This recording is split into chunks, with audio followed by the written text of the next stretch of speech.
qu'est-ce que c'est? Est-ce que c'est quelque chose que l'on a, quelque chose que l'on acquiert?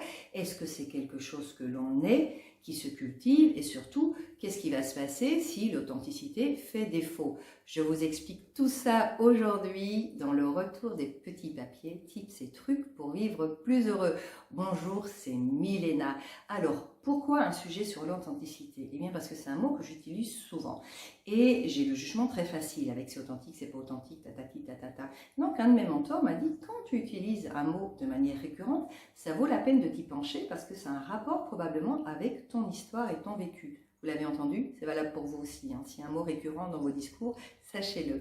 Eh bien moi, j'ai pas dû chercher très loin. Je vous explique, je suis italienne, passeport italien, papa et maman italiens tous les deux, grandis dans la plus pure tradition italienne, qu'elle soit culinaire ou culturelle, mais je suis née et j'ai fait ma scolarité en Belgique. Donc, dans ma définition de l'authenticité de l'époque, je n'étais pas une italienne authentique. Voilà, je n'étais pas une italienne authentique, autrement dit, j'étais une fausse italienne et je le vivais très mal. D'où cette obnubilation avec le mot authentique, jusqu'à ce que je découvre il y a peu de temps qu'en fait l'authenticité n'était pas liée au verbe avoir. Donc ça n'a rien à voir avec quelque chose qui nous aurait été donné à la naissance, quelque chose qu'on aurait acquis, quelque chose de l'avoir, mais c'est vraiment lié à l'être. Donc à moins d'être un objet, une porcelaine de Limoges par exemple, je suis une authentique porcelaine de Limoges parce que j'ai été fabriquée dans une usine de porcelaine qui se trouve à Limoges.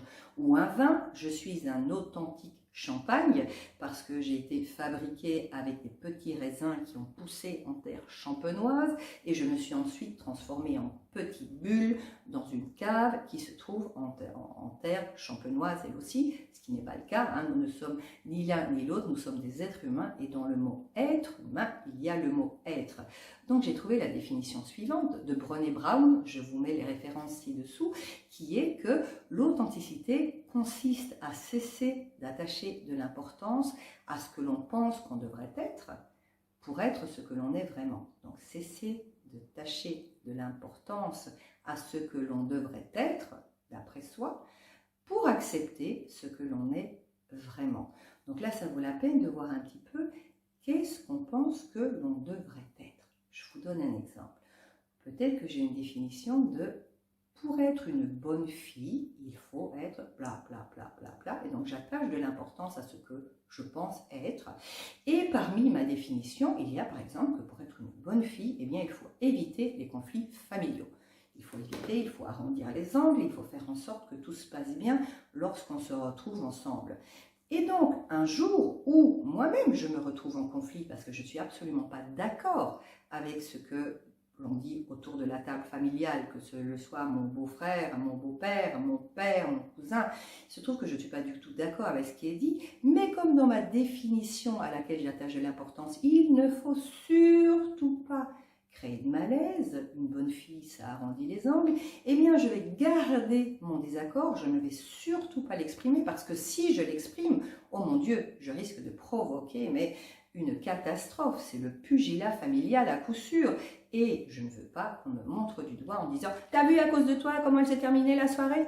Parce que ça voudrait dire, dans ma définition, eh bien que je suis rejetée par ma famille, qu'on ne m'aime plus et que je n'ai pas tenu mon rôle de bonne fille qui est d'éviter à tout prix ce genre de situation. Ça peut arriver également dans le contexte amical. Vous pouvez avoir une attitude très désinvolte, très drôle avec des amis jusqu'au jour où vous réalisez que quelqu'un dans le groupe amical le prend très mal.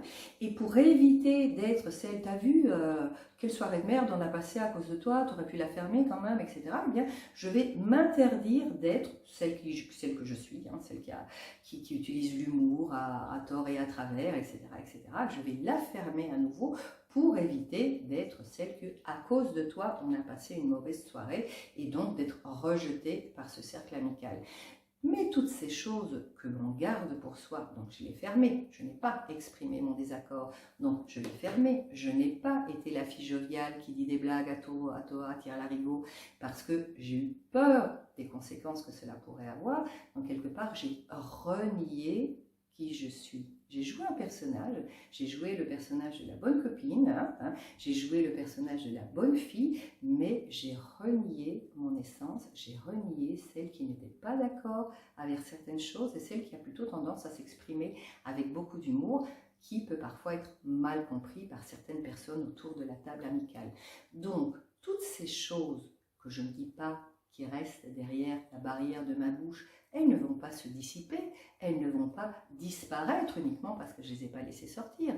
Qu'est-ce qui va se passer? Eh bien, elles vont pourrir à l'intérieur. Et quand on pourrit, on provoque des sucs gastriques. Et qu'est-ce qu'ils font les sucs gastriques? Eh bien, ils rongent, ils rongent, ils rongent, ils rongent.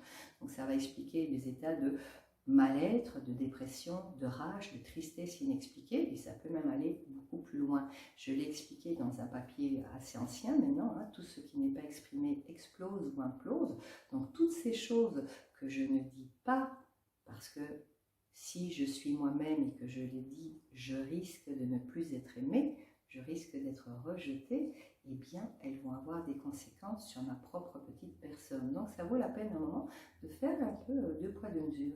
Est-ce que je donne la priorité à être aimée à tout prix, à être acceptée à tout prix, en sachant que ça risque de me ronger à l'intérieur, ou est-ce que j'accepte qui je suis, et la personne qui je suis, eh bien, c'est une personne joyeuse qui fait des blagues, et j'assume que parfois ça peut être mal compris, et la personne que je suis, c'est une personne qui n'est pas d'accord avec certains points de vue, et je peux exprimer mon désaccord. Je ne suis pas obligée de rouler dans les brancards, je ne suis pas obligée de le dire de manière diplomate, mais je peux exprimer mon désaccord et être en accord dans ce cas-là avec qui je suis vraiment.